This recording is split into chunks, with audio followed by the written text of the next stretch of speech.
آپ حضرات نے خلیفہ ہارون رشید اور اس کی اہلیہ یعنی خاتون اول ملکہ زبیدہ کا نام کئی بار میرے سے بھی سنا، علماء سے بھی سنا اور پڑھا بھی ہوگا۔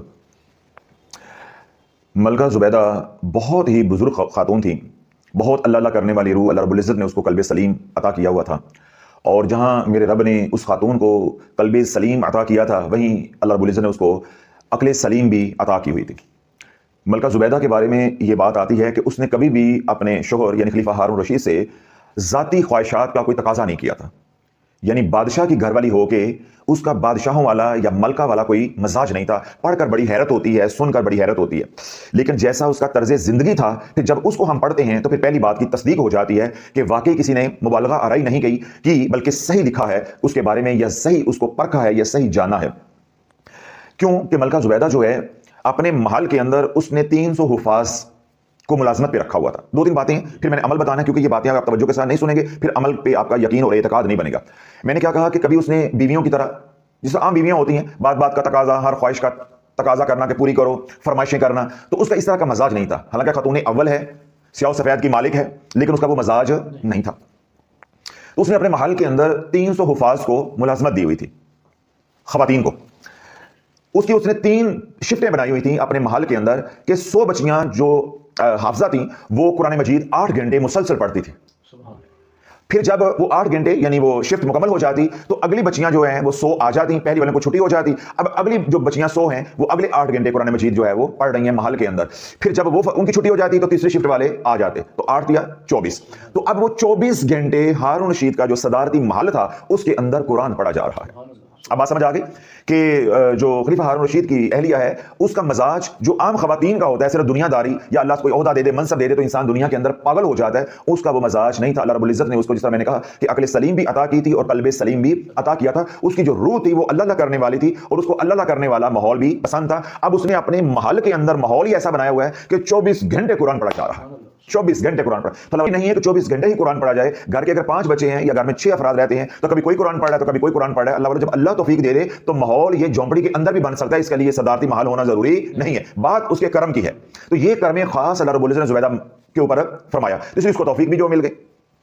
پھر دوسری بات کیا ہے کہ زبیدہ نے جب دیکھا، یعنی ملکہ زبیدہ نے، خاتون اول نے جب یہ دیکھا کہ حجاج جو ہے جب عراق سے چلتے ہیں تو جب یہ مکہ مدینہ جاتے ہیں یعنی مکہ پہنچ رہے ہیں تو ایک تو سفر بڑا کٹن ہے، مشکل سفر ہے، پہاڑی علاقہ ہے، صحرا ہے، دشوار گزار رستے ہیں، اور دوسری جو مصیبت ہے یا مشکل ہے وہ کیا ہے کہ رستے میں پانی نہیں ہے۔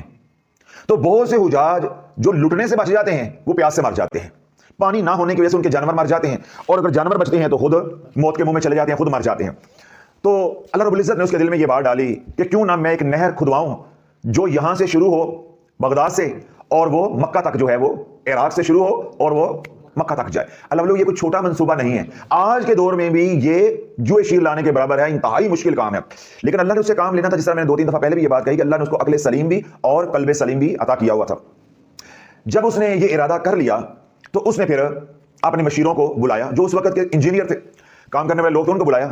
انہوں نے آ کے اس منصوبے کو سارا سمجھا، یعنی جس کو آج کی زبان میں آپ کہیں گے کہ ملکہ زبیدہ سے انہوں نے بریفنگ لی۔ انہوں نے کہا یہ منصوبہ تو بن سکتا ہے لیکن مال بڑا خرچ ہوگا، پیسہ بڑا لگے گا، ثواب تو تجھے ہوگا بہت، نفع مخلوق خدا کو بہت ہوگا، لیکن روکڑا مال بہت لگ سی۔ زبیدہ نے خلیفہ ہارون رشید سے اپنے شوہر سے بات کی تو اللہ نے اس کے دل میں بھی بات اتار دی۔ اس نے کہا کہ بیت المال کا جو منہ ہے وہ میں کھول دوں گا، تو بے دریغ خرچ کر، یہ بڑا لگے گا، ثواب تو تجھے ہوگا بہت، نفع مخلوق خدا کو بہت ہوگا، لیکن روکڑا مال بہت لگ سی۔ زبیدہ نے خلیفہ ہارون رشید سے اپنے شوہر سے بات کی تو اللہ نے اس کے دل میں بھی بات اتار دی۔ اس نے کہا کہ بیت المال کا جو منہ ہے وہ میں کھول دوں گا، تو بے دریغ خرچ کر، یہ منصوبہ پایا تکمیل پہ ہماری زندگی میں پہنچنا چاہیے۔ اب بادشاہ بھی راضی ہو گیا، یعنی خلیفہ۔ زبیدہ نے خلیفہ ہارون رشید سے اپنے شوہر سے بات کی تو اللہ نے اس کے دل میں بھی بات اتار دی۔ اس نے کہا کہ بیت المال کا جو منہ ہے وہ میں کھول دوں گا، تو بے دریغ خرچ کر، یہ منصوبہ پایا تکمیل پہ ہماری زندگی میں پہنچنا چاہیے۔ اب بادشاہ بھی راضی ہو گیا، یعنی خلیفہ بھی راضی ہو گیا، ملکہ کا ویسے یہ منصوبہ ہے، اب کام شروع ہو گیا۔ اب وہ جو نہر ہے وہ کھودی گئی، اسی نہر کو نہر زبیدہ کہا جاتا ہے، اور آج بھی اس کے آثار، آپ جب حج کے لیے جائیں گے مینا میں تو آج بھی آپ کو اس کے آثار جو ہے وہ مزدلفہ مینا میں عرفات میں آپ کو اس کے آثار آج بھی الحمدللہ ملتے ہیں، اور دیکھ کر عقل دنگ رہ جاتی ہے کہ بنانے والوں نے اس دور میں کیسی محنت کے ساتھ اس کو بنایا۔ جس طرح دیواریں چین بنائی گئی بڑی محنت کے ساتھ، قربانیوں کے ساتھ، بے نہیں یہ نہر زبیدہ بنائی گئی۔ اللہ نہر زبیدہ سے لاکھوں نہیں کروڑوں حاجیوں نے پانی پیا، پھر روزانہ کی بنیاد پہ پانی استعمال ہوا، چرند پرند نے استعمال کیا، حیوانات نباتات جمادات سب نے اس نہر سے، جنوں انس نے نفع اٹھایا۔ یہ کتنا بڑا فلاحی منصوبہ تھا، کتنا بڑا فلاحی منصوبہ تھا. یہ دو کام میں نے صرف خاتون اول کے ملکہ زبیدہ کے آپ کے سامنے بیان کیے ہیں تاکہ آپ کو معلوم ہو جائے میں کس کے بارے میں بات کر رہا ہوں. حالانکہ بات یہ نہیں ہے، بات کوئی اور ہے جو میں نے آپ کو کہنی ہے. آپ مجھے بتائیں کہ یہ دو جو منصوبے ہیں کیا یہ بخشش کے لیے کم ہے؟ کیا یہ دو منصوبے دن رات صدارتی محل کے اندر قرآن پڑھا جا رہا ہے، سبحان اللہ، کیا یہ بخشش کے لیے کم نہیں ہے؟ اس میں بخشش نہیں ہو سکتی؟ 100% ہو سکتی، ہو سکتی ہے 100% یقین ہے. چلو یہ جو فلاحی منصوبہ جس کو نہر زبیدہ کہتے ہیں، یہ جو بنایا، ایک گھونٹ پانی کا پلایا جائے اللہ اس پہ بخش دیتا ہے. حضور علیہ الصلوۃ والسلام تشریف فرما ہے، صحابہ بیٹھے ہیں، ادھر مولا علی بیٹھے ہیں، سامنے پانی کا پیالہ ہے. حضور علیہ الصلوۃ والسلام نے مولا علی کے مخاطب کا ارشاد فرمایا علی پانی پلاؤ. تو مولا علی نے پیالہ پکڑ کے حضور علیہ الصلوۃ والسلام کے ہاتھ مبارک میں رکھ دیا. تو حضور علیہ الصلوۃ والسلام نے پانی نوش فرمایا، پانی پی لیا.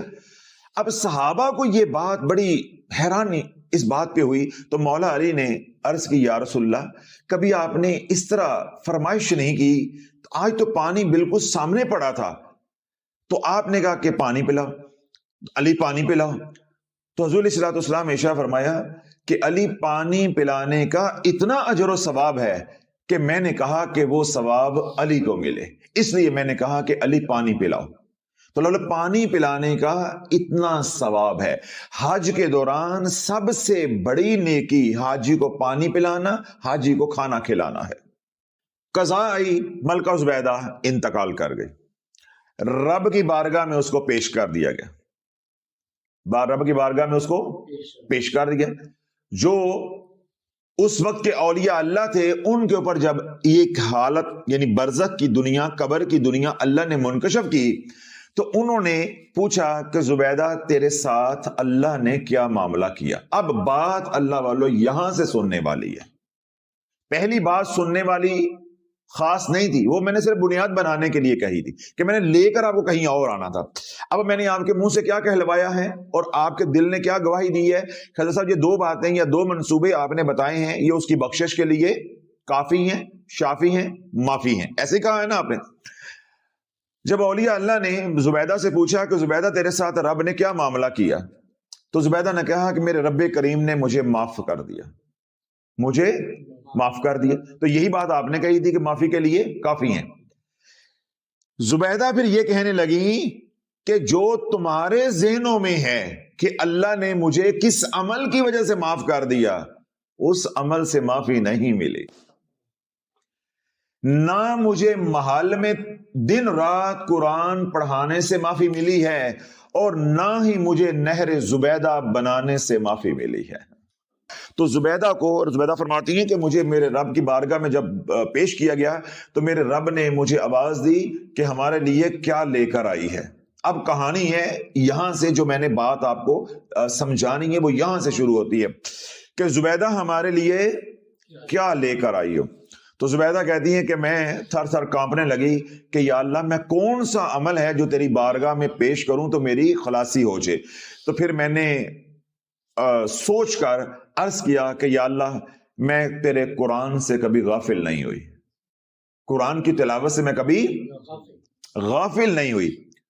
رب نے فرمایا وہی قرآن جو محل میں پڑھا جاتا تھا، جاگتے رہیے گا ذرا، وہی قرآن اسی کی بات کر رہی ہو جو محل میں پڑھا جاتا تھا.